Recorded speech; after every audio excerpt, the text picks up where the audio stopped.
విజయ మంత్రము అనేటువంటిది ఒక పాఠం నేర్పిస్తాను. ఈ రోజుల్లో మనందరికీ కావాల్సింది ఏంటి అనంటే సక్సెస్. అంటే దాని పేరే విజయము. సక్సెస్ కావాలి. ఏది చేసినా కూడా మనిషి ఏం కావాలి? సక్సెస్ కావాలి. ఇప్పుడు కోరుకున్నది కూడా అదే. ప్రార్థనలో వాళ్ళు అడిగినటువంటి రిక్వెస్ట్లు, విజ్ఞప్తులు ఏంటంటే ఇవే. విజయం కావాలి. మరి పిల్లల చదువు నిమిత్తము, వారి ఎగ్జామ్ నిమిత్తము, లేకపోతే వేసుకున్నటువంటి పంట నిమిత్తమే వారే కాదు, ఈ ప్రపంచంలో మనుగడ సాగిస్తున్న ప్రతి ఒక్కరికి కూడా కావాల్సింది ఏంటంటే గెలుపు కావాలి, విజయం కావాలి.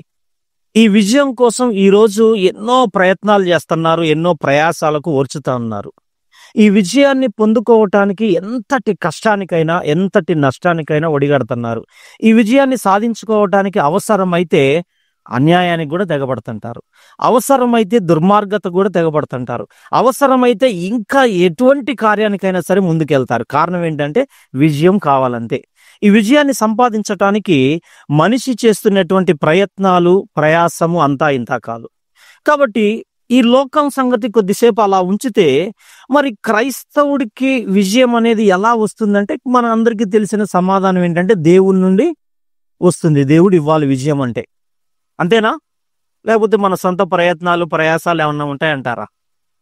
దేవుడి యొక్క కృప, దేవుడి యొక్క దయ, దేవుని యొక్క కరుణ, దేవుని యొక్క ఉన్నటువంటి వాత్సల్యత ఏదైతే ఉందో అది మనకు విజయాన్ని చేకూర్చేదిగా ఉండాలి. మరి ఒక క్రైస్తవుడికి విజయము ఎలా వస్తుంది? ఇది ఈరోజు మనం నేర్చుకునే పాఠం. కొద్ది నిమిషాల్లో నేను ముగిస్తాను. చూద్దాం. మీకు తెలిసినటువంటి కొన్ని మాటల్లోనే నేను ఒక భాగాన్ని జ్ఞాపకం చేస్తాను. చరిత్రలో వ్రాయబడినటువంటి ఇశ్రాయేలీల గురించి జరిగినటువంటి ఒక భయంకరమైనటువంటి సంఘటన, వారు ఎన్నడూ కూడా జీవితంలో మర్చిపోలేనటువంటి ఒక దుర్ఘటన వారి జీవితంలో ఒకనొక సందర్భంలో జరిగింది. దాని నుంచి విజయం అనేది ఎలా పొందుకోవాలనేటువంటి విషయాలను దాంట్లో నుంచి కొన్ని మనం జ్ఞాపకం చేసుకుందాం. సమూయేలు మొదటి గ్రంథము మీరే చదవాలి ఈరోజు వాక్యాలన్నీ కూడా. సమూయేలు మొదటి గ్రంథము 4వ అధ్యాయము మొదటి నుంచి కొన్ని వచనాలను మెల్లమెల్లగా ధ్యానించుకుందాం. మొదటగా 1-2 వచనాలు చూద్దాం. ఇశ్రాయేలీలు ఫిలిస్తీయులతో యుద్ధము చేయుటకై బయలుదేరి ఎబినేజర్లో దిగగా ఫిలిస్తీయులు అఫేకులో దిగిరి. ఫిలిస్తీయులు ఇశ్రాయేలీల మీద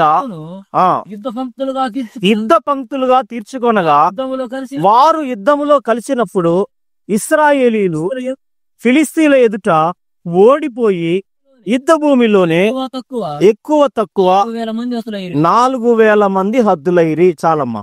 ఇది 2 సార్లు చదివాం మనం. ఒకళ్ళు చెప్పటం, నేను దానికి మరలా ప్రత్యుత్తరంగా చదవటం. ఏం చదువుకున్నాం ఇప్పుడు ఈ 2 వచనాల్లో మీరు చెప్పాలి. అమ్మ మీరు అట్టున్నారు, మరి మీకు అర్థమవుతుందా? నా మాట వినపడుతుందా? ఆడదాకా చివరిలో మీకు వినపడుతుందా?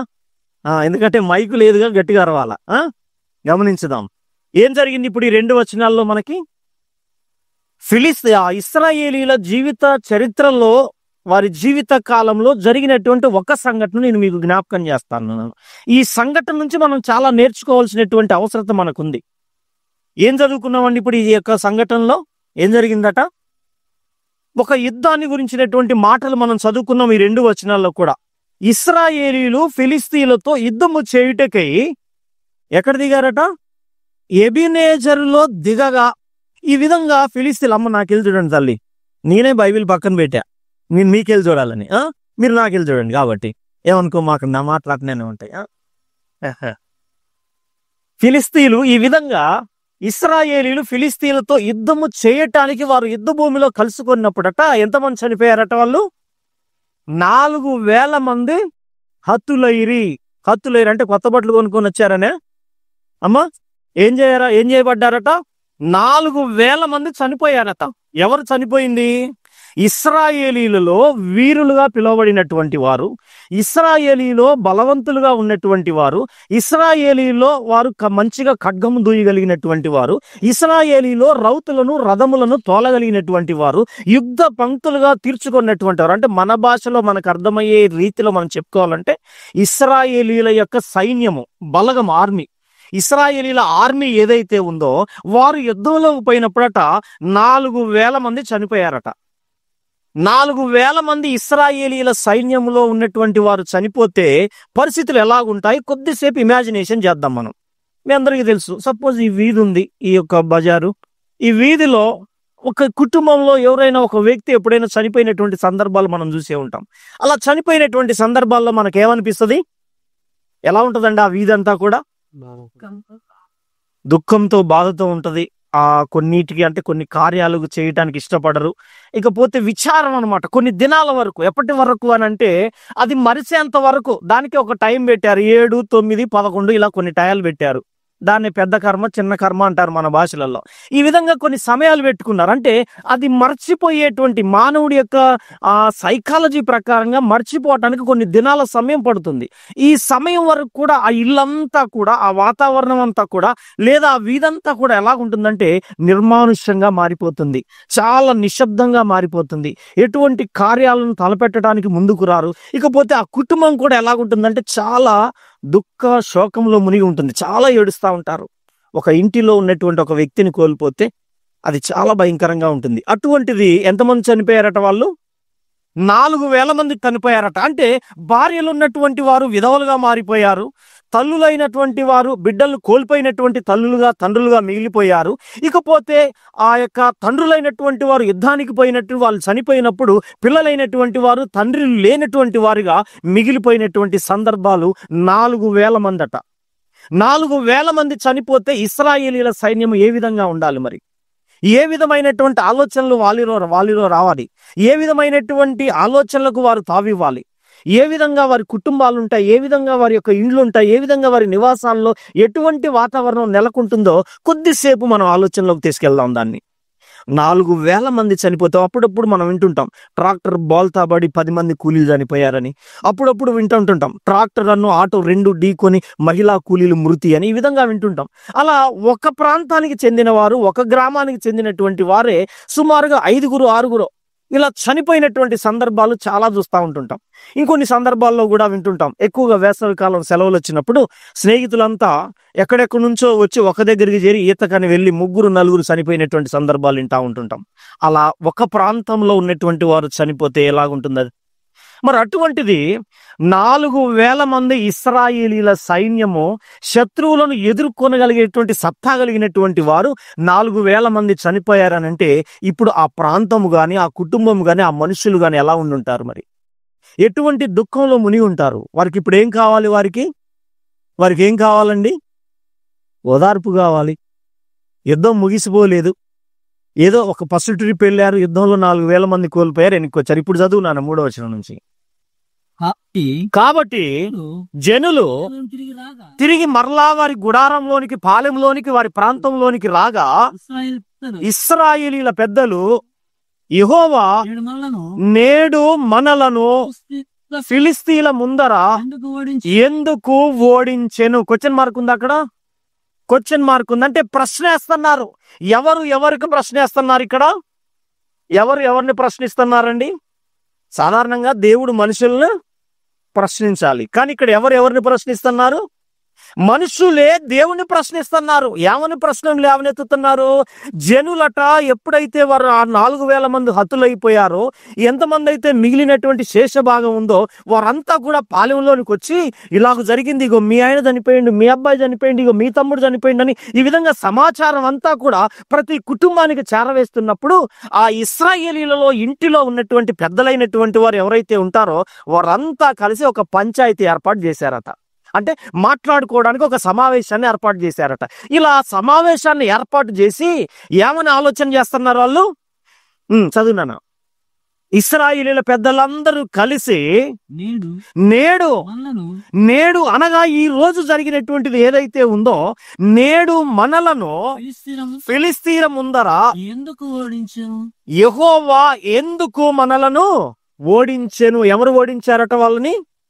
యెహోవా ఓడించాడట. వీళ్ళు ప్రశ్నేస్తున్నారు. వారికి వారుగా ప్రశ్నిస్తున్నారు. ఊరి జనాలను ప్రశ్నిస్తున్నారు. మిగిలినటువంటి ఇశ్రాయేలీల భాగం ఎవరైతే ఉన్నారో, మనుషులు ఎవరైతే ఉన్నారో, సైన్యము తిరిగి వాళ్ళను కూడా ప్రశ్నిస్తున్నారు. ఈ యొక్క ఓటమికి కారణం ఎవరు? దేవుడు. వాళ్ళు కాదట కారణం. దేవుడే దీనికి కారణం. ఎందుకు అనంటే మనం బాగా బలవంతులమైనటువంటి వారమే, మనం బాగా ధైర్యవంతులమే, మనం జ్ఞానవంతులమే, బాగా అధికారం ఉన్నటువంటి వాళ్ళమే, డబ్బు ఉన్నటువంటి వాళ్ళమే, తెలివితేటలు ఉన్నటువంటి వాళ్ళమే, ధైర్య సాహసాలు కలిగినటువంటి వాళ్ళమే, యుద్ధంలో పరాక్రమంగా ముందుకు వెళ్ళగలిగినటువంటి వాళ్ళమే. అయినా కూడా 4,000 మంది కుటుంబాల్లో ఉన్నటువంటి సైన్యము చనిపోయిందంటే దీనికి కారణం ఎవరై ఉంటారు? దేవుడు. ఇది అప్పుడప్పుడు మన కుటుంబాల్లో కూడా వస్తూ ఉంటాయి, మీకు తెలుసో లేదో. మన కుటుంబాల్లో కూడా తీరనటువంటి కొన్ని కష్టాలు మన గుమ్మంలోకి వచ్చినప్పుడు, మన ఇంటి ముంగిట్లోకి వచ్చినప్పుడు, లేదా మన నెత్తి మీదకి వచ్చినప్పుడు మనకేమనిపిస్తుందో తెలుసా? నేను బాగానే పని చేస్తున్నానే, నేను బాగానే కష్టపడుతున్నానే, నేను మంచిగానే వ్యాపారం చేస్తున్నాను, మంచిగానే ఉద్యోగం చేస్తున్నాను, నా బలాన్ని బట్టి, నా తెలివిని బట్టి, నా తెలివితేటలను బట్టి నేను బాగుగానే నా కుటుంబాన్ని పరిపాలిస్తా ఉన్నాను. అయినా కూడా వస్తున్నటువంటి కష్టాలను బట్టి అప్పుడప్పుడు ఏమనిపిస్తుందంటే దీని అంతటికి కారణం ఎవరు? దేవుడే. ఎందుకు? నేనైతే మంచోన్నే, నా బలాన్ని బట్టి, నా జ్ఞానాన్ని బట్టి, నా చదువును బట్టి, అందాన్ని బట్టి, నేను సంపాదించిన సంపత్తును బట్టి నేనైతే మంచివాడిని. కానీ దీనికి ఓటమి జరుగుతూ ఉంది అంటే ఇంకా దుఃఖకరమైన పరిస్థితులు కుటుంబంలోకి, గృహాల్లోకి వచ్చేస్తా ఉన్నాయి. వ్యక్తిగత జీవితాల్లోకి విగత జీవులుగా మారిపోయేటువంటి విధంగా, లేదా ఆత్మహత్యలకు పాల్పడేటువంటి విధంగా, లేదా అన్యాయంగా దుర్మార్గంగా మరొకరి మీద దొమ్మిగా పడేటువంటి విధంగా ఈరోజు మనుషులు కారకులవుతున్నారు, కుటుంబాలు కారకులవుతున్నారు అని అంటే దానికి కారణం ఎవరై ఉంటారు? దేవుడే అయి ఉంటాడు. అప్పుడప్పుడు మన సొంత ఆలోచనలు అలా పనిచేస్తూ ఉంటాయి కదా. అలాగనే ఇశ్రాయేలీల పెద్దలందరూ కూడా సమావేశం ఏర్పాటు చేసి వారు ఒక నిర్ణయాన్ని బయటికి తెచ్చారట. ఏ నిర్ణయం అట అది? నేడు యెహోవా మనలను ఫిలిస్తీయుల ముందర ఎందుకు ఓడించిన ఒక క్వశ్చన్ మార్క్ పెట్టేశాడండి బైబిల్ గ్రంథంలో. దాన్ని ప్రశ్నగా పెట్టేశాడు. దాన్ని ఎందుకు ఓడించాడు? అసలు ఎందుకు ఓడిపోతున్నాం? అన్ని బాగానే ఉన్నాయి, అన్ని మంచిగానే చేస్తున్నామే, అయినా కూడా ఓడిపోయామనంటే దీనికి దేవుడే కారణం. ఈ విధంగా వాళ్ళు ఒక ఆలోచన చేసి ఇంకొక నిర్ణయంలోకి వెళ్తున్నారు. చదువున్నాను ఇంకా. షీలోహులోనున్న కొందరిని పంపి షిలోనున్న యెహోవా నిబంధన షీలోహునకు కొందరిని పంపి షీలోహులోనున్న యెహోవా నిబంధన మందసము మన మధ్యకు తెచ్చుకొందము రండి. ఏం పిలిపించారండి? ఇప్పుడు ప్రశ్న వేశారు. ఏం ప్రశ్న వేశారు? ఈ ఓటమికి కారణం మనం కాదు, లేదా మనకున్న బలం కాదు, మనకున్న తెలివితేటలు కాదు, కానీ దీనికి ఓటమికి కారణం దేవుడే. కాబట్టి ఆ దేవుడు మన మధ్యలో ఉంటే మనకేం జరుగుతుంది? విజయము జరుగుతుంది, విజయము చేకూరుతుంది. మనం ప్రతిదీ చేసేది ఏదైతే ఉందో అది సక్సెస్ అవుతుంది, అది విజయాన్ని పొందుతుంది, అది గెలుపుగా మారుతుంది. కాబట్టి దేవుడు మన మధ్యలో ఉండాలని ఒక ఆలోచన చేసి వాళ్ళు ఒక పిలుపునిస్తున్నారట. అప్పుడప్పుడు కొన్ని పిలుపునిస్తా ఉంటారు తెలుసా రాజకీయ నాయకులు. హైదరాబాద్ రండి, ఢిల్లీ రండి, అక్కడికి రండి, ఇక్కడికి రండి, చలో హైదరాబాద్. బండ్లు పెడతారు, ట్రాక్టర్లు పెడతారు, ఏదేదో పెడుతుంటారు కదా.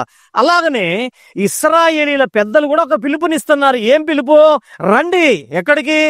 షీలోహులోనున్న నిబంధన మందసము మన మధ్యలోనికి తెచ్చుకొందము రండి. ఎందుకు ఆ నిబంధన మందసం అని అంటే అది దేవుని సన్నిధి, అది దేవుడు నిలబడే చోటు, దేవుడు మాట్లాడేటువంటిది, దేవుడు దర్శించేటువంటిది, దేవుడు ఆశీర్వదించేటువంటిది. ఈ విధంగా ఎన్నో ఆలోచనలు కలిగినటువంటి వారు ఆ నిబంధన మందసము మన మధ్యలో ఉంటే చదువునానా అది మన మధ్య నుండిన ఎడల అది మన శత్రువుల చేతిలో నుండి మనలను రక్షించుననిరి. హల్లెలూయా. ఏం చేస్తుందట మందసం వారి మధ్యలోకి వస్తే? విజయము మాదే. దేవుడు మా ఇంటిలో ఉంటే గెలుపు మాదే. దేవుడు మా జీవితాల్లో ఉంటే గెలుపు మాదే.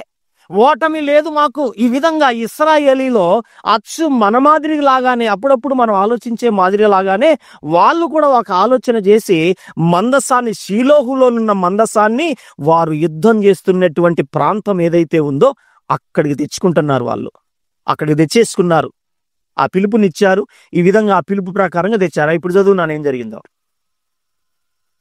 కాబట్టి జనులు షీలోహునకు కొందరిని పంపి అక్కడ నుంచి కెరూబుల మధ్య ఆసీనుడయ్యుండి యెహోవా నిబంధన మందసమును తెప్పించి ఏలు యొక్క ఇద్దరు కుమారులైన ఒప్నియాను ఫినెహాసును ఇక్కడనే దేవుడి నిబంధన మందసములతో ఉండిరి. చాలమ్మా, తర్వాత ముందుకెళ్దాం.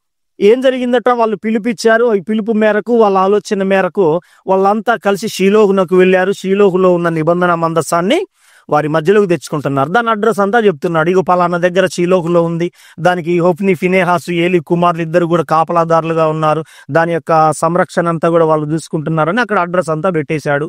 ఈ విధంగా షీలోహులోనున్న నిబంధన మందసము వారు దండులోనికి తీసుకొని వస్తా ఉన్నారు. ఇలా తెచ్చేటువంటి క్రమంలోనట వారు ఒక ఊరేగింపు చేస్తా ఉన్నారు. వారు పెద్ద పెద్దగా కేకలేస్తా ఉన్నారు. ఎందుకు? దేవుని నిబంధన మందస్సము మన మధ్యలోకి వస్తా ఉంది. ఇక ఇంకే ఉంది, ఇక విజయం మనదే, గెలుపు మనదే. ఇక మనం శత్రువుల చేతిలో ఓడిపోము, ఇక శత్రువులను మనం తరిమేస్తాము, శత్రువులను మనం మట్టు పెట్టేస్తాము అనేటువంటి ఒక విజయపు ధ్వనిని వారు కేకలేస్తా ఉన్నారు. చదువునాను, అలా ఉందా లేదా అక్కడ? యెహోవా నిబంధన మందస్సము ఇశ్రాయేలీయులందరూ భూమి ప్రతిధ్వనించు ధ్వని గొప్ప కేకలు వేసిరి. ఫిలిస్తీయులు ఆ కేకలు విని హెబ్రీల దండులో ఈ గొప్ప కేకల ధ్వని ఏమని అడిగి, చాలమ్మా, ఎవరు కనపడ్డాయట ఈ కేకలు? ఇప్పుడు ఫిలిస్తీయులు అంటే దగ్గర దగ్గర ఉన్నారా? ఇక్కడ ఇండ్లు ఉన్నట్టుగా మాదిరిగా ఎక్కడెక్కడ ఉన్నాయండి? వీళ్ళకి వాళ్ళకి మధ్యలో ఒక యుద్ధ భూమి, ఒక పెద్ద గ్రౌండ్ ఉంచబడింది, యుద్ధ భూమి ఉంచబడింది. వాళ్ళు చాలా దూరంలో ఉన్నారు, వీళ్ళు పాలెంలో ఉన్నారు. వీళ్ళు వేసినటువంటి కేకలట దూరంలో ఉన్నటువంటి ఫిలిస్తీన్లకు వినపడ్డాయట. ఏమని కేకలేస్తున్నారు వీళ్ళు? దేనికి కేకలేస్తున్నారండి వీళ్ళు? సంతోషంతో, ఆనందంతో కేకలేస్తా ఉన్నారు. ఏంటి వీళ్ళ ఆనందంతో వేసేటువంటి కేకలంటే ఇంకే ఉంది, నిబంధన మందసం మన మధ్యలోకి వచ్చింది కాబట్టి ఇక మనకి ఓటమి అనేది ఉండదు, ఓటం అనేది ఉండదు. దేవుడే మన మధ్యలోకి వచ్చాడు కాబట్టి ఓటం అనేది ఉండదు అని అనుకున్నారండి. ఈ విధంగా వారు విజయోత్సవ ధ్వనితోటి కేకలు వేస్తే ఈ కేకలు శత్రువులకి వినపడి వాళ్ళు అనుకుంటున్నారట, ఏమని, ఏంటి వాళ్ళ కేకలు ఏంటి అని అడిగినప్పుడు అప్పుడు చెప్తా ఉన్నారు ఏమని, ఇశ్రాయేలీల్లోకి, చదువునానా, యెహోవా నిబంధన మందసము దండులోకి వచ్చేనని తెలుసుకొని జడిసి దేవుడు దండులోనికి వచ్చినని అనుకొని మనకు శ్రమ ఇంతకు మునుపు వారు ఇలాగూ సంభ్రమింపలేదు, అయ్యయ్యో ఈ మహాశూరుడగు దేవుని చేతిలో నుంచి ఎవరు విడిపింపగలరు? చాలమ్మా, ఇప్పుడు వీళ్ళకు ఒక ప్రశ్న వచ్చింది. ఇందాకేమో ఇశ్రాయేలీయులకు ప్రశ్న వచ్చింది, యెహోవానే మనల్ని ఓడించాడని వాళ్ళకు ప్రశ్న వేసుకున్నారు, వాళ్ళకు పిలుపునిచ్చారు, నిబంధన మందసాన్ని తెచ్చుకున్నారు. వీళ్ళ కేకలు వాళ్ళు విన్నాక వాళ్ళలో ఒక ప్రశ్న వస్తుంది. ఏమని ప్రశ్న వస్తుంది ఇప్పుడు? ఈ దేవుని చేతిలో నుంచి, ఈ మహాశూరుడగు ఈ దేవుని చేతిలో నుంచి, ఐగుప్తు దేశాన్ని, అక్కడ ఉన్నటువంటి వారిని నాశనం చేసి ఇశ్రాయేలుని విడిపించినటువంటి ఈ దేవుని చేతిలో నుంచి మనలను ఎవరు విడిపింపగలరు? వీళ్ళకు వచ్చినటువంటి ప్రశ్న. వీళ్ళ గుండెలు దడుచుకుంటున్నాయి, భయంతో ఉండిపోతున్నాయి వీరంతా కూడా. ఏం చేయాలి ఇప్పుడు? వీరెప్పుడు కూడా ఈ విధంగా సంభ్రమింపలేదే, ఎప్పుడు ఇటువంటి కేకలు వారి మధ్యలో నుంచి మేము వినలేదే. కాబట్టి ఇశ్రాయేలీల దేవుడైనటువంటి ఈ మహాశూరుడగు బలవంతుడైనటువంటి ఈ దేవుని చేతిలో నుంచి మనల్ని ఎవరు విడిపిస్తారు? ఇప్పుడు మన పరిస్థితి ఏంటి అని శత్రువులు ఒకరినొకరు మాట్లాడుకుంటా ఉన్నారు. ఇలా మాట్లాడుకుని వాళ్ళు ఒక నిర్ణయానికి వచ్చారు, వాళ్ళు ఒక సమావేశం ఏర్పాటు చేశారు. వాళ్ళు ఏ నిర్ణయానికి వచ్చారు అని అంటే, ఇంకా ఏదో అయిపోయింది, ఏదైనా కానివ్వండి, మీరందరూ కూడా, చదువునానా, అరణ్యమందు అనేకమైన తెగుళ్ళ చేత ఐగుప్తీయులను నాశనము చేసిన దేవుడు ఈయనే కదా. ఫిలిస్తీయులారా, ధైర్యము తెచ్చుకొని వారు మీకు దాసులైనట్లు మీరు హెబ్రీలకు దాసులు కాకుండానట్లుగా యుద్ధము చేయడని చెప్పుకొని. ఇప్పుడు ఏం చెప్తున్నారండి వాళ్ళు ఏం చేస్తున్నారు ఇప్పుడు? ఏదోరా బాబు, సావో రేవో ఏదో ఒకటి, మీరు వారికి దాసులు కాకుండానట్లుగా, అయితే చచ్చిపోదామా లేదా వాళ్ళన్నా ఓడిద్దాం, కాబట్టి మీరు ధైర్యం తెచ్చుకొని యుద్ధం చేయండి. వారి కేకలు విని మీరు అధైర్యపడవద్దు. వారు ఐగుప్తు యొక్క సేనలు నాశనం చేశాడనేటువంటి ఆలోచన మీరు పక్కన పెట్టేసి మీరు ధైర్యం తెచ్చుకొని యుద్ధం చేయండి. మీరు అయితే బతుకుతాం, లేకపోతే చచ్చిపోదాం అని వాళ్ళు ఒక నిర్ణయం చేసుకున్నారు. ఇప్పుడు మళ్ళా యుద్ధంలోకి వచ్చేసారు. ఇది రెండో ట్రిప్. ఇప్పుడు ఏం చదివి చూడన్నాను, ఫిలిస్తీయులు యుద్ధము చేయగా ఇశ్రాయేలీయులు ఓడిపోయి అందరూ తమ డేరాలకు పరిగెత్తి వచ్చిరి. అప్పుడు అత్యధికమైన వధ జరిగేను. ఇశ్రాయేలీలు 30,000 కాల్బలము కూలెను. చాలండి. ఇప్పుడేం జరిగిందండి మరి? ఇప్పుడేం జరిగింది మరి? ఇక్కడ నుంచి మనం ఆలోచన చేయాలి. ఇప్పుడు మొదట యుద్ధానికి వెళ్ళినప్పుడేమో 3,000 మంది చనిపోయారు. అలా చనిపోయినప్పుడు ఇశ్రాయేలు పెద్దలంతా కలిసి ఒక పంచాయతీ ఏర్పాటు చేసి ఒక నిర్ణయానికి వచ్చారు. మందసం మనతో ఉంటే విజయం మనదే అనుకున్నారు. మందసాన్ని తెచ్చుకున్నారు. ఆ విధంగా మందసాన్ని కలిగి వారు ఎప్పుడైతే మరలా యుద్ధంలోకి వెళ్ళిపోయారో ఇప్పుడు ఎంతమంది చనిపోయారు? 30,000 మంది. 4,000 మంది చనిపోతేనే దేవుడి మీద నింద వేయటానికి ముందుకొచ్చినటువంటి వాళ్ళు ఇప్పుడు 30,000 మంది చనిపోతే ఇప్పుడు ఈ కుటుంబాలు ఏం కావాలి? వారిని కట్టుకున్నవారు, కన్నవారు, కడుపున పుట్టినవారు, వారి సంగతి ఏం కావాలి? 30,000 మంది శూరులను ఇశ్రాయేలీల సైన్యం కోల్పోతే వారి పరిస్థితి ఏం కావాలి? ఈ సంగతి మిగతా రాజ్యాల్లో ఉన్నటువంటి వారికి వినపడితే ఇశ్రాయేలీలను ఎవరు కూడా లెక్క కూడా చేయరు. వీరా, ఫిలిస్తీన్ల చేతిలో ఓడిపోయినటువంటి వీళ్ళ అని ఎగతాళి చేసేటువంటి వారు, వారిని గురించి అవమానంగా మాట్లాడుకునేటువంటి వారు. మరి ఇప్పుడు 30,000 మంది కాల్బలము కూలిపోతే ఇప్పుడు ఏం చేయాలి?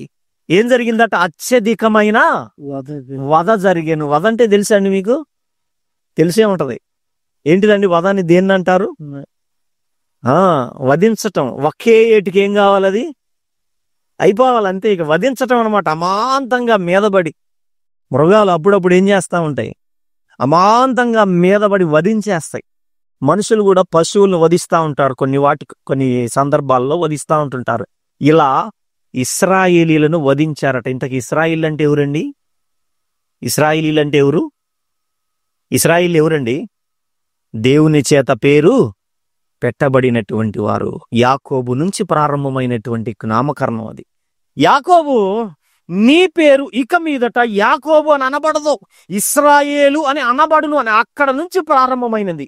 అక్కడ నుంచి ఎన్నో దీవెనలు, ఎన్నో ఆశీర్వాదాలు, ఎన్నో మేలులు. ఎందుకనంటే ఆకాశం నుంచి కురిపించబడినటువంటి మన్నాను తిన్నటువంటి వారు ఎవరైనా ఉన్నారంటే వాళ్ళు ఎవరు? ఇశ్రాయేలీలు. బండ నుంచి నీళ్లను రప్పించినప్పుడు తాగిని బతికినటువంటి వాళ్ళు ఎవరైనా ఉన్నారంటే ఎవరు? వాళ్ళు ఇశ్రాయేలీలు. ఆరిన నేల మీద ఎర్ర సముద్రంలో మధ్యలో నడిచినటువంటి వాళ్ళు ఎవరైనా ఉన్నారంటే ఎవరు? వాళ్ళు ఇశ్రాయేలీలు. దేవుని యొక్క ఆ మేఘము వారి మీదగా ఉండి నడిచినటువంటి వాళ్ళు ఎవరైనా ఉన్నారంటే ఎవరు? వాళ్ళు ఇశ్రాయేలీలు. అగ్ని స్తంభముగా ఉండి రాత్రి కాలంలో నడిచినటువంటి ఘనత ఎవరికైనా ఉందంటే ఎవరు? వాళ్ళు ఇశ్రాయేలీలు. ఇకపోతే దేవుడు ఇంకా ఎన్నో చెప్పాడు వాళ్ళ గురించి. ఏమని? వారిని నా రెక్కల మీద మోసినటువంటి వాడను. వారి చెప్పులు అరగలేదు, కాళ్ళు వాయలేదు, బట్టలు మాయలేదు. ఇంతగా ఇశ్రాయేలీని సంరక్షించుకున్నాడు. ఇంత గొప్ప ఖ్యాతి కలిగినటువంటి వాళ్ళు, ఇంత గొప్ప విలువ కలిగినటువంటి వాళ్ళు, ఇంతగా దేవుని చేత దీవించబడి ఆశీర్వదించబడినటువంటి ఇశ్రాయేలీల జనాంగము 30,000 మంది కూలిపోతే ఇప్పుడు ఈ అవమానం ఎవరికి? ఇప్పుడు ఈ అవమానం ఎవరికండి? దేవునికి.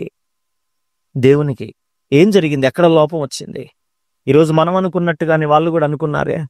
నా ఇంటిలో దేవుడు ఉంటే విజయం ఎవరిది? నాదే అనుకున్నారు. చాలా మంది అప్పుడప్పుడు చిన్నప్పుడు నేను కూడా అనుకునేవాడిని, ఒక మంచి బైబిల్ కొనుక్కుంటే దేవుడు నాతో ఉంటాడు అనుకునేవాడిని. అలా అని బైబిల్ సంకలో పెట్టుకుని తిరిగేవాళ్ళం. ఏముండేది కాదు. అప్పుడప్పుడు హాస్పిటల్కి వెళ్తాం ఎవరికన్నా బాగా లేకపోతే. అలా మందిరానికే రారు, తలకాడ మాత్రం ఏముంటది? బైబిల్ ఉంటది. అంటే వాళ్ళ ఉద్దేశం ఏంటి? అదొక మందస్సంగా భావిస్తారు, అదొక దేవుడుగా భావిస్తారు. ఇది నా దగ్గర ఉంటే విజయము నాదే, ఇది నా దగ్గర ఉంటే స్వస్థత నాదే, ఇది నా దగ్గర ఉంటే గెలుపు నాదే, ఇది నా దగ్గర ఉంటే ధైర్యము, ఇది నా దగ్గర ఉంటే బలము, ఇది నా దగ్గర ఉంటే అది ఇది ఎన్నో ఆలోచనలు కలిగి దాన్ని కాస్త దగ్గర పెట్టుకుంటారు. ఇశ్రాయేలీల మాదిరిగా పెట్టుకున్నారా ఇశ్రాయేలీలు? మందసాన్ని తెచ్చుకున్నారు, దానికి చేయాల్సిన జాతర అంతా చేశారు, దాని ముందు చేయాల్సిన డాన్సులన్నీ చేశారు, నాట్యాలు చేశారు, ఎన్నో బలులు అర్పించారు, పెద్ద పెద్ద కేకలేశారు. ఇక విజయం మాది, మా ముందు ఎవడు నిలవలేడు అనేటువంటి ఒక అహంకారంతో కేకలేశారు. కానీ ఏం జరిగింది? 30,000 మంది హతులైరు, వధించబడ్డారట, నరికేశారు. ఎక్కడ కనపడితే అక్కడ బండ సందుల్లో దాక్కోవటం, పుట్ట సందుల్లో దాక్కోవటం, చెట్టు తొర్రలో దాక్కోవటం, ఎక్కడ కనపడితే అక్కడ వాళ్ళని కత్తికి కండలుగా చేసి పడేశారు. ఆ కుటుంబాలన్నీ కూడా విధవలుగా మారిపోయాయి. తండ్రులు కోల్పోయిన పిల్లలుగా మిగిలిపోయారు. ఆ పిల్లల్ని కోల్పోయినటువంటి తల్లిదండ్రులుగా మిగిలిపోతూ వచ్చారు. ఎంత శోకం ఉంటుంది. 30,000 మంది చనిపోయారంటే ఆ ఇశ్రాయేలీల పాలెంలో మిగిలినటువంటి ఆడవాళ్ళ సంఖ్య, యవనస్తులైనటువంటి వాళ్ళ సంఖ్య, చిన్నపిల్లల వారి సంఖ్య ఎంతగా రోధించుంటారు, ఎంతగా ఏడ్చుంటారు, ఎన్ని రోజులు దుఃఖించుంటారు వాళ్ళు. ఏంటి ఇంత భయంకరమైనటువంటి మన దేవుడు ఆయన ఆకాశంలో ఉండి ఆయన మన్నాను కురిపిస్తే తిన్నటువంటి వారమే మనము. ఆయన అగ్ని స్తంభంగా ఉంటే నడిచినటువంటి వారమే మనము. ఆయన ఎన్నో మహత్కార్యాలు చేస్తే కన్నులారా గాంచినటువంటి వాళ్ళమే. ఆయన చేతి రెక్కల నీడను మనల్ని దాచినని చెప్పాడే. మరి అటువంటి దేవుడు ఈరోజు ఏమయ్యాడు? మరి ఎందుకు ఈ యొక్క ఓటమి? ఈరోజు మన క్రైస్తవ జీవితాల్లో కూడా అందరికీ ఓటమి వస్తుంది. ఇక్కడ ఉన్నటువంటి మనందరితో సహా, నాతో మీ అందరితో సహా అందరం కూడా ఎన్నోసార్లు ఓడిపోతానే ఉన్నాం. గెలుపు పొందాలనే ఆశ ఉంది, గెలుపు పొందుతామనేటువంటి ఎంతో ముందుగానే నిరీక్షణ కలిగి ఉంటున్నాం. కానీ ఆ స్థాయిలోకి వచ్చేసరికల్లా, లేదా ఆ పాయింట్లోకి వచ్చేసరికల్లా, లేదా ఆ సమయంలోకి వచ్చేసరికల్లా ఓటమిని చవి చూడక తప్పట్లేదు. కారణం ఏంటి మరి? ఇశ్రాయేలీలకు ఏం జరిగిందో తెలిస్తే ఈరోజు మనం దాన్ని గెలుపుగా మార్చుకోవచ్చు. చూద్దాం ఏం జరిగిందో. ఇశ్రాయేలీలకి మందసాన్ని తెచ్చుకున్నారు. ఈ మందసాన్ని కూడా ఏం చేశారట? ఫిలిస్తీన్లు ఎత్తుకొని పోయారట. ఏదైతే మమ్మల్ని కాచి కాపాడుతుంది అనుకున్నారో ఆ మందసం కూడా ఏమైపోయింది? శత్రువులు ఎత్తుకొని వెళ్ళిపోయారండి. శత్రువులు ఎత్తుకొని వెళ్ళిపోయారు. ఆ మందసాన్ని ఎవరైతే దాన్ని కాపలాదారులుగా ఉండి సంరక్షించుకుంటూ హొఫ్నీ, ఫినెహాసులు, ఏలీ కుమారులు కనిపెట్టుకుంటూ వచ్చారో వాళ్ళు కూడా చంపబడ్డారు. ఈ విధంగా పాలెంలోనికి కొంతమంది వచ్చి ప్రవక్త అయినటువంటి ఏలీ గారితో చెప్తా ఉన్నారు, అయ్యా మందసం పట్టుబడింది, ఇశ్రాయిల్లో 30,000 కాల్బలం కూలిపోయింది, ఎక్కడ పడితే అక్కడ శవాల గుట్టలుగా మారిపోయాయి, శవాల దిబ్బలుగా మారిపోయాయి, అంతేకాదయ్యా నీ కుమారులు కూడా చనిపోయారు అనగానే ఎప్పుడైతే ఆ కుమారులు కలిగినటువంటి భార్య ఉన్నదో వాళ్ళట నిండు గర్భిణి వాళ్ళట, ఆమె కూడా చనిపోయింది. ఈ వార్త విని ఆ తండ్రి కూడా చనిపోయాడు. ఏలీ కూడా ఆయన వృద్ధుడైపోయి స్థూలకాయుడై, బహుదేల స్థూలకాయుడైపోయి ఆయన కూడా పైనుంచి పడిపోయి కింద మెడ విరిగి ఆయన కూడా చనిపోయాడు. ఎంత భయంకరమైనటువంటి నష్టం జరిగింది. ఒక నష్టం జరిగిందనే దేవుని మందసం వారి మధ్యలోకి తెచ్చుకుంటే అతిసారమైనటువంటి అపారమైనటువంటి నష్టం మరలా జరిగితే ఇంకెక్కడికి పోవాలి వీళ్ళు? ఈరోజు క్రైస్తవ కుటుంబాలు కూడా అలాగనే ఉంటున్నాయి. క్రైస్తవ యొక్క వ్యక్తిగత జీవితాలు కూడా అలాగనే దాపురిస్తా ఉన్నాయి ఈరోజు. ఏంటి కారణం మరి? ఏం జరుగుతా ఉంది చూద్దాం. 7వ అధ్యాయంలోకి వచ్చేద్దాం. మిగతాదంతా మనం ఇప్పుడు మన వల్ల అవ్వదు. 7వ అధ్యాయంలోకి వచ్చేద్దాం. రానా 7వ అధ్యాయంలోకి మొదటి నుంచి. అంతటా కిర్యత్యారీము వారు వచ్చి యెహోవా మందసమును తీసుకొని పోయి దానిని కాపాడుటకై అతని కుమారుడైన ఏలియాజర్ను ప్రతిష్ఠించిరి. చాలా ఇక్కడ నుంచి నేను చెప్తానేనండి. ఇక నాకెళ్ళి చూడండి ఏం జరిగింది. మందసం వాళ్ళు తీసుకొని పోయారు, ఫిలిస్తీన్లు తీసుకొని పోయి వాళ్ళ యొక్క గుడిలో పెట్టారు. అష్టోదు దేవత అనేటువంటి ఒక ఆ దేవత ముందు ఆ యొక్క గుడిలో దాన్ని ఆ మందసాన్ని ఉంచినప్పుడు తెల్లారేసరికల్లా ఆ గుడి యొక్క ఆ గుడిలో ఉన్నటువంటి విగ్రహాలు, అష్టోదు దేవత అనేటువంటి విగ్రహాలు ఏవైతే ఉన్నాయో అవి మెడ వరకు విరిగి పడిపోయినటువంటి సందర్భాలు వాళ్ళు చూస్తూ వచ్చారు. అక్కడి నుంచి ఒక స్థలానికి ఈ మందసం మన మధ్యలో ఉంటే మనకు మంచిది కాదనేటువంటి ఒక నిర్ణయానికి వచ్చి దాన్ని కిర్యత్యారీములో వదిలేసి వెళ్ళిపోయారు. అబినాదాబ్ ఇంట వదిలేశారు. అక్కడి నుంచి కిర్యత్యారీము, అబినాదాబ్ ఇంట్లో దాని యొక్క సంరక్షణ అంతా కూడా జరిపించబడతా ఉంది. ఇకపోతే 2వ వచనంలోకి వచ్చేద్దాం. మందసము కిర్యత్యారీములో నుండిన కాలము 20 సంవత్సరములాయను. ఇశ్రాయేలీలందరూ యెహోవాను అనుసరింప దుఃఖించుచుండగా ఏం జరుగుతా ఉందట? ఎన్ని సంవత్సరాలు అయిందట? మందసం ఎత్తుకొని పోయి 20 సంవత్సరాలు గడిచిపోయిందట. 20 సంవత్సరాలు వీళ్ళకి దేవుడు అంటే తెలియదుగా, అంటే మర్చిపోయినటువంటి వారుగా ఉన్నారు. 20 సంవత్సరాలు కూడా చనిపోయినటువంటి వారిని బట్టి, భర్తలు వారిని బట్టి, పిల్లలు వారిని బట్టి, ఈ విధంగా వారి కుటుంబాలను బట్టి కోల్పోయినటువంటి వారందరూ కూడా వారు చనిపోయిన వారిని బట్టి అనుసరింప దుఃఖిస్తా ఉన్నారట. వాళ్ళు బహుశోకంలో మునిగి ఉన్నారట. ఏంటి ఈ కర్మ మనకి? ఏంటి ఈ నష్టం మనకి? మొదట చూస్తేనేమో అంతమంది పోయారు, రెండోసారి చూస్తే 30,000 మంది పోయారు, తర్వాత చూస్తే మనం ఆరాధించేటువంటి ఆ దేవుడు ఆ నిబంధన మందసాన్ని కూడా ఎత్తుకొని పోయారు. ఇప్పుడు మన పరిస్థితి ఏంటి అని చెప్పి 20 సంవత్సరాలు కూడా యెహోవాను అనుసరింప దుఃఖించుచుండగా 20 years గడిచిపోయింది. తర్వాత ఏం జరిగిందో చూద్దాం. 3వ వచనంలో సమూయేలు ఇశ్రాయేలీయులందరితో ఇట్లా నేను ఎవరండి ఇంతకీ సమూయేలు తెలుసా మీకు? పోని సమూయేలు తెలుసా? ఎవరండి సమూయేలు? ఏలీ దగ్గర పరిచర్య చేసింది. పరిచర్య. ఏలీ చనిపోయాడు. ఇప్పుడు ఏలీ ప్లేస్ లో ఎవరు నిలబడాలి? సమూయేలు గారు నిలబడాలి. కాబట్టి ఇప్పుడు సమూయేలు గారి వంతు వచ్చేసింది. ఈ సమూయేలు గారు ఇప్పుడు మరలా ఇశ్రాయేలు మధ్యలోకి 20 సంవత్సరాలు గడిచిపోయిన తర్వాత ఇశ్రాయేలు మధ్యలోకి వచ్చి ఒక మాట మాట్లాడుతా ఉన్నాడు. ఏమని? ఇశ్రాయేలీలందరితో ఇట్లా నేను పూర్ణ హృదయముతో యెహోవా యొద్దకు మీరు మల్లుకొనిన ఎడల, మిగతాది మీరు చదవండి తల్లి. అన్య దేవతలను అస్తారోతు దేవతలను మీ మధ్య నుండి తీసివేసి పట్టుదల కలిగి యెహోవా తట్టు మీ హృదయములను త్రిప్పి ఆయనను సేవించుడి. అప్పుడు ఆయన ఫిలిస్తీన్ల చేతిలో నుండి మిమ్మును విడిపించును. హల్లెలూయా. గెలుపుకు మంత్రం ఏడుందట ఇంతకి? ఈ విజయ మంత్రం ఏంటట? ఇప్పుడు ఏం చేయాలటమ్మా? అసలు చేయాల్సింది చేయకుండా ఏం చేశారు మీరు? దేవుడు మా ఇంట్లో ఉంటే చాలనుకున్నారు. దేవుడు మా ఇంటి వాకిట్లో నిలబడితే చాలనుకున్నారు. కొత్త బైబిల్ కొనుక్కుంటే చాలనుకున్నారు. బాప్తిసం పొందేస్తే చాలనుకున్నారు. ఏదోలే ఆదివారం కర్మో ఏదో ఒకటిలే అని చెప్పి చర్చికి పోతే చాలనుకున్నారు. ఈ విధంగా ఎన్నో ఆలోచనలు చేసి దేవుడు ఉన్నలే అనేటువంటి ఒక ఆలోచనలోకి వచ్చారే గాని అసలు చేయవలసింది చేయలేదు. ఏంటిదట అసలు? ఇంతకి అసలు ఏంటిదట? ఏమున్నాయట వాళ్ళల్లో? ఏమున్నాయటండి వాళ్ళల్లో? అన్య దేవతలు, అస్తారోతు దేవతలు ఏమున్నాయట వాళ్ళలో? కొన్నిటికి వాళ్ళు తావిచ్చారట. ఐగుప్తులో ఉన్నప్పుడు 430 సంవత్సరాలు బానిసలుగా వారు పట్టుబడిన 430 సంవత్సరాలు 4 తరాలు వాళ్ళు అక్కడ ఉన్న తర్వాత ఆ ఐగుప్తీల యొక్క ఆచారాలు, సాంప్రదాయాలు, వారు చేసేటువంటి పూజా కార్యక్రమాలు ఏవైతే ఉన్నాయో ఇవన్నీ వీళ్ళకి అలవడినాయి. వారు పూజించేటువంటి దేవతలను, వారు కొలిచేటువంటి వారి విగ్రహాలను, వారు చేసేటువంటి సాంప్రదాయాలను ఇవన్నీ కూడా వీళ్ళు కూడా నేర్చుకుని తిరిగి అవన్నీ హృదయంలో పెట్టుకుని ఎప్పుడైతే వీరికి ఇది జరిగిపోయిందో, ఎప్పుడైతే వీరు ఇదంతా కూడా వీరు కలిగి ఉంటున్నారో దీనిని వదలనటువంటి వారుగా ఉన్నారు. ఇప్పుడు ఏం వదలలేదు వాళ్ళు? ఏం వదలలేదండి వాళ్ళు? దేవుడు ఉండవలసినటువంటి స్థానంలో ఏం పెట్టుకున్నారు ఇప్పుడు వాళ్ళు? వాళ్ళకంటూ కొన్ని నమ్మకాలు ఉన్నాయి, సొంత నమ్మకాలు. దీని పేరే విగ్రహాలు. అంతేగాని ఏదో ఆకారం అది ఇది ఏం కాదండి. అక్కడ కొన్ని నమ్మకాలు. ఈ నమ్మకానికి పెట్టబడిన పేరే విగ్రహం. ఏంటి ఈ నమ్మకాలు అనంటే, దేవుడు అనేవాడు ఎప్పుడయ్యానంటే నాకు చేత కానప్పుడు దేవుడు. దేవుడు అనేవాడు ఎప్పుడయ్యానంటే నాకు బలం చాలనప్పుడు దేవుడు. దేవుడు అనేవాడు ఎప్పుడయ్యా అంటే నేను లేవలేనప్పుడు దేవుడు.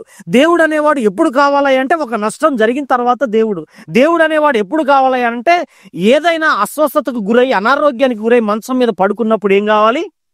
అప్పటి వరకు అంటే కొన్ని నమ్మకాలు ఉన్నాయి చూసారు, అప్పటి వరకు ఉండే నమ్మకాలు. ఈ నమ్మకాలకు పెట్టబడిన పేరే విగ్రహాలు. విగ్రహాలు. మనకు కూడా చాలా నమ్మకాలు ఉన్నాయి తెలుసా?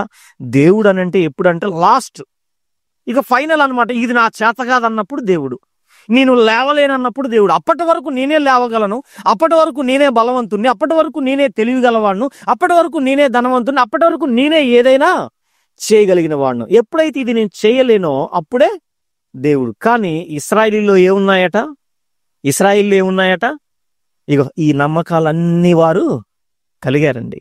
ఇకపోతే ఇంకా విగ్రహాలని దేన్ని అనొచ్చానంటే, దేవుడు ఉండవలసినటువంటి స్థానంలో ఒక చదువును గాని, ఒక అందాన్ని గాని, ఒక వ్యాపారాన్ని గాని, ఒక ఉద్యోగాన్ని గాని, లేదా నీకున్నటువంటి పనిపాట్లు గాని, లేదా నీవు ప్రేమించిన వారు గాని, నీ స్నేహితులు గాని, నీ ప్రియులు గాని, శ్రేయోభిలాషులు గాని, ఆప్తులు గాని, ఎవరినైనా సరే నీ హృదయంలో, నీ మనస్సులో, నీ ఆలోచనలో దేవుడు ఉండవలసినటువంటి స్థానంలో మరి ఎవరిని ఉంచినా, భార్య భర్త నుంచినా, భర్త భార్య నుంచినా, పిల్లలు తల్లిదండ్రుల నుంచినా, కట్టుకున్నవారు, కనినవారు, కనబడినటువంటి వారు ఎవరైతే ఉన్నారో వీరు దేవుడు ఉండవలసినటువంటి స్థానములో ఒకవేళ వారు ఉన్నట్లయితే దానికి పెట్టబడిన పేరే విగ్రహాలు. విగ్రహాలు. అందుకే ఆయన అంటున్నాడు, మీలో ఉన్నటువంటి ఈ విగ్రహాలను, ఈ దేవతలను మీరు తొలగించి మీ పూర్ణ హృదయంతో యెహోవా యొద్దకు మీరు మల్లుకొని ఎడల అప్పుడు, ఎప్పుడట? అప్పుడు మందసం వస్తే కాదు, దేవుడు ఇంటిలో ఉన్నాడని నీవు అనుకుంటే కాదు, నేను కూడా బాప్తిసం పొందానని ఒకవేళ నీవు ఆ నమ్మకాన్ని కలిగి ఉంటే కాదు ఇది. లేకపోతే నేను కూడా పరిచర్య చేస్తున్నాను, నేను కూడా సేవలో భాగస్థురాలయ్యానని అనుకుంటే కాదు ఇది. లేకపోతే నా ఇంట్లో కూడా ప్రార్థన జరుగుద్ది, నేను కూడా ఉపవాసాలు ప్రార్థన చేస్తానంటే కాదు ఇది. ఎప్పుడట్టిది? ఎప్పుడట్టిది? నీ పూర్ణ హృదయముతో నీ ఆలోచనలలో ఏ ఒక్క వ్యక్తికి నీవు కనినటువంటి వారు, నువ్వు కట్టుకున్నవారు, నిన్ను కన్నటువంటి వారు, ఈ ముగ్గురులో ఎవరిని కూడా స్థానం ఇవ్వకుండా కేవలం దేవుడికి మాత్రమే నీవు అవకాశం ఇవ్వగలిగి, దేవుడికి మాత్రమే స్థానం ఇవ్వగలిగి పూర్ణ హృదయముతో ఆయన యొద్దకు నీవు తిరిగిన ఎడల అప్పుడు ఆయన శత్రువుల చేతిలో నుంచి నిన్ను, అక్కడ అదే ఉందా, ఫిలిస్తీన్ల చేతిలో నుంచి మిమ్మును విడిపించును. హల్లెలూయా. ఎప్పుడు విడుదల వస్తుందట ఇంతకు మనకి? ఎప్పుడు విడుదల వస్తుందండి? ఒక అనారోగ్యం నుంచి విడుదల కావాలి అని అంటే, ఒక ఆర్థిక పరమైనటువంటి పరిస్థితుల నుంచి విడుదల కావాలని అంటే, ఒక బలహీనతలో నుంచి విడుదల కావాలి అని అంటే, మనకి నష్టపరిచేటువంటి విధానం ఏదైతే ఉందో, లేదా ఏదైతే మనల్ని బాధిస్తా ఉందో అన్నిటిలో నుంచి మనకు ఈరోజు విడుదల కావాలి అని అంటే ఏం కావాలట? ముందేం కావాలట? నీ మనసులో దేవునికి మాత్రమే చోటివ్వగలిగినప్పుడు విజయము నీదవుతుంది. హల్లెలూయా. ఇదండి విజయ మంత్రం అంటే. దీన్ని మనం పక్కన పెట్టేసి, మీరే కాదు ఈరోజు ప్రపంచంలో ఉన్నటువంటి క్రైస్తవులంతా కూడా ఈ విధంగా ఆలోచన చేయకుండా దేవుడు ఉంటే చాలు, లేకపోతే దేవుడు ఉంటే చాలు, ఇశ్రాయేలు చేసిన ఆలోచన మాదిరిగా నిబంధన మందసం వస్తే చాలు విజయం అనుకున్నారు. ఈరోజు మనకి లేదా? మనం బల్లాలో చేయి వేయట్లేదా? మనం మందిరంలో కూర్చోట్లేదా? అదే దేవుని సన్నిధాన్ని ప్రార్థనలో ఆమెను అనట్లేదా? ఇదే పరిశుద్ధాత్మ సంచరించు స్థలం అని ఒప్పుకోవట్లేదా? అయినా కూడా ఎందుకు ఓటమి పాలవుతున్నాం అనంటే, ఇశ్రాయేలీల మాదిరిగా మన జీవితాలు కూడా ఉండిపోతున్నాయి. కాబట్టి ఈరోజు శత్రువుల చేతిలో, శత్రువులు అంటే ఏదేదో అనుకుంటున్నారేమో, ఎక్కడి నుంచో వస్తారని అనుకుంటున్నామో. ఎక్కడి నుంచి ఉంటారండి శత్రువులు అంటే? శత్రువులు అంటే ఎక్కడి నుంచి ఉంటారు? మొన్న ఒక అమ్మాయిని తెచ్చారు, ఫిట్స్ వస్తా ఉందట. ఎవరు ఉన్నారమ్మా ఇక్కడైనా? అమ్మాయిని తెచ్చారు. మీకు తెలుసా ఫిట్స్కి ఒక పేరుంది బైబిల్ గ్రంథంలో? చాంద్ర రోగము. తరచు నీళ్ళల్లోనూ తరచు అగ్నిలోనూ పడవేయాలని చూస్తా ఉంటే ఆ తండ్రి తన కుమారుని తీసుకొని వచ్చి బతిమలాడుతూ ఉంటాడు. అయ్యా, నీ శిష్యుల యొద్దకు ఈ నా కుమారుని తెచ్చాను కానీ వాళ్ళు బాగు చేయలేకపోయారయ్యా అన్నప్పుడు యేసుప్రభు అంటాడు, వానిలో ఉన్న దయ్యమును గద్దింపగా, శత్రువును గద్దింపగా, కంటికి కనిపించనటువంటి ఒక చీకటి శక్తి ఈరోజు కుటుంబాలలో, మనుషులలో, వ్యక్తిగత జీవితాల్లో ఈరోజు ఆవరించుకుపోయి మనిషిని విగత జీవిగా మార్చేస్తా ఉన్నాయి, బలహీనులుగా మార్చేస్తా ఉన్నాయి, రోగగ్రస్తులుగా మార్చేస్తా ఉన్నాయి. ఈ సంగతి ఎవరికి తెలియట్లేదు. ఇది ఏదో వచ్చింది లేండి అనుకుంటున్నారు. కానీ మరి బైబిల్ గ్రంథంలో అలాగెందుకు రాయబడింది? యేసు ఆ దయ్యమును గద్దింపగా. నడుము వంగిపోయినటువంటి ఒక స్త్రీని తెచ్చారట. 18 సంవత్సరాల నుంచి నడుము వంగిపోయిన స్త్రీని తీసుకొస్తే ఏమన్నాడండి యేసుప్రభు? ఆమెలో ఉన్న దయ్యమును గద్దింపగా అనుంది. అంటే కంటికి కనిపించినటువంటి చీకటి శక్తుల ప్రభావము ఈరోజు కుటుంబాలలో పనిచేస్తా ఉన్నాయి, వ్యక్తిగత జీవితాల్లో పనిచేస్తా ఉన్నాయి, పిల్లల మీద పనిచేస్తా ఉన్నాయి, వ్యాపారంలో పనిచేస్తా ఉన్నాయి, ఆర్థికంగా కుంటుపడేస్తా ఉన్నాయి, అనారోగ్యంగా కుంటుపడేస్తా ఉన్నాయి, భార్యాభర్తల మధ్యలో సంబంధాలు తెగిపోయేటువంటి విధంగా, సంబంధాలు లేనటువంటి విధంగా, ఎప్పుడు కూడా సమస్యలతో నిండిపోయేటువంటి విధంగా కుటుంబాలను ఈరోజు ఆగమాగం పట్టిస్తా ఉన్నాయి ఈ కంటికి కనిపించినటువంటి చీకటి శక్తులు. అందుకే ఈ శత్రువుతో నువ్వు పోరాడాలి అని అంటే, ఈ శత్రువు మీద నీకు విజయం కావాలంటే ఒక్క బైబిల్ నువ్వు కొనుక్కుంటే సరిపోదు. ఈ శత్రువు మీద నీకు విజయం, గెలుపు కావాలి అని అంటే కేవలం బాప్తిసం పొందితే సరిపోదు. ఏం కావాలి నీకు? ఏం కావాలి? కేవలం దేవునికి మాత్రమే నీవు చోటిచ్చే విధంగా ఏ విగ్రహము గాని, ఏ ఆలోచన గాని, ఎవరి యొక్క రూపం కానీ నీలో లేకుండా కేవలం దేవుడు మాత్రమే ఆయన నివాసం చేయగలిగితే, నీ పూర్ణ హృదయంతో ఆయన యొద్దకు మల్లుకొనగలిగితే అప్పుడు ఆయన నిన్ను విడిపించును. ఆమేన్.